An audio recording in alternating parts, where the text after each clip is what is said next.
Ето ги 7-те златни закона за перфектно храносмилане и супер енергия. Останалото е просто диетичен шум. Често се паничаваме по въпроса какво точно ядем, колко калории поглъщаме, храната кисела ли е, алкална ли е, следим количеството на глутен, има ли етел, цветители, вкусители, дали е някакъв заместителен продукт или не, а напълно забравяме по-важното. Как го ядем? Как се храним? Начинът, по който се отнасяме към стомаха си, начина си на хранене определя дали ще имаме енергия за целия ден или ще ни се спи постоянно и всяка задача от ежедневието и в работата ни ще ни е в огромна тежест.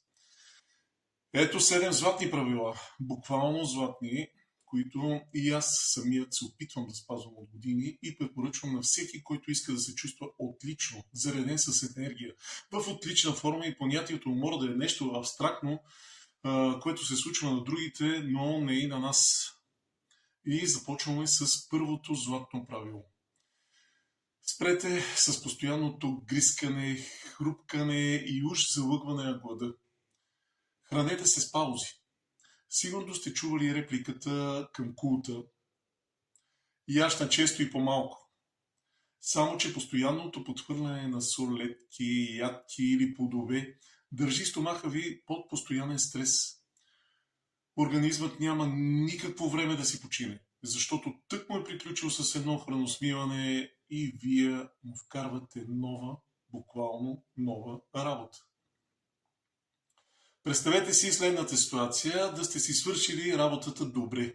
Сядате за заслужена почивка и глътка въздух и веднага ви вдигат за нова задача, без дори едно благодаря. И вие започвате. Просто нямате избор. Дали ще се справите добре и със същия ентусиазъм, с който се справихте с първата задача? Едва ли. Та така, стремете се към 3 основни хранения за деня и най-много едно междинно. Ако наистина огладнеете много, ама наистина много, дайте глътка въздух на органите си. Второ златно правило. Дъвчете. Всяка хапка от 33 до 35, 6, 7 пъти. И помнете, вашият стомах няма зъби. И това не е просто бабешка приказка. Когато ядем бързо и поглъщаме храната на парчета, стомахът е принуден да върши тежка механична работа, за която не е създаден. Но по-лошото е, че така претоварваме и сърцето. За да се смели тези големи количества парчета, тялото трябва да изпомпва огромно количество кръв към корема за много по-дълъг период от време. Останалите органи страдат от недостиг на хранителни вещества и кислород през това време. И неминуемо какво става с енергията ни? Жизнената енергия просто пада. Срива се и сънливостта настъпва.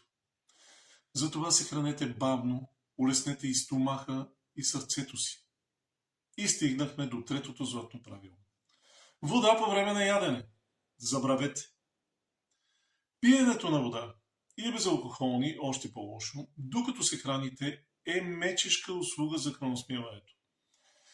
Течностите разреждат стомашните сокове, правят ги твърде слаби и целият процес се забавя ужасно. Правилото е просто. Пийте вода най-късно 30 минути преди хранене и поне 1 час след него. И помнете, водата е по-важна част от храната, но не бива да се приема заедно с нея. Без храна тялото ни може да издържи и над месец, но без вода ще се предаде за броени дни. Четвърто златно правило. Не преяждайте вечер, защото е време за сън, а не за работа. Всеки го знае, но много малко хора го спазват. Ако си легнете с тежък и пълен стомах, вие буквално блокирате възстановяването на нервната си система. Вместо през нощта мозъкът ви да си почива, да подрежда информацията от изминалия ден и да ви рестартира, буквално да ви рестартира, Цялото тяло е впрегнато в тежък нощен труд да мери храната. Как ви звучи? Резултатът: събуждате се уморени, скапани и без никаква продуктивност за новият ден. И стигнахме и до петото златно правило. Трудно малко, но не чак толкова. Правете поне 18-часова почивка 2 пъти седмично, поне 2 пъти в седмицата. Давайте на стомаха си истинска ваканция чрез тъй нареченото периодично гладуване. Става супер лесно, не е, но вечеряйте днес примерно в 18 часа или най-късно в 20 часа, а на следващия ден закусете чак след 12 или още по-добре след обяд, след 14 часа. През тези 16 часа без калории тялото се задейства естествено почистване. Клетките се чистят от токсините, а стомашно-чревният тракт буквално се рестартира. Ето го и шестото златно правило. Моят сутрешен ритуал. Чаша топла вода. На гладно. Това е нещо, което аз лично правя всяка сутрин от над 17, може би 18-19 години. Преди да сложите каквото е в устата си, изпийте чаша топла вода, смесена с сока на един цял лимон. Цял лимон може да изтискате, го смесите с една чаша вода и цеден лимон. Тази вълшебна напитка буквално събужда вътрешните органи и подготвя стомаха. Освен това, водата отива директно в червата и задейства отделителната система. Така много по-лесно и по естествен път ще отидете до тоалетна, още в началото на деня. Нещо, което трябва да се случва абсолютно всяка сутрин.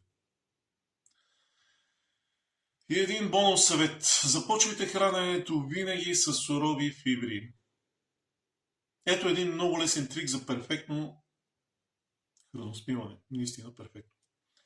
Винаги започвайте обяда или вечерята си с малко сурова салата или зеленчуци. Когато фибрите и живите ензими влязат в стомака, преди основното ястие, те подготвят почвата. Стомахът започва да отделя нужните сокове, а захарта в кръвта ви няма да скочи рязко. Така ще забравите за това досадно усещане на тежест, буквално на тежест и заспиване веднага след като станете от масата. Ще избегнете сънливостта след хранене.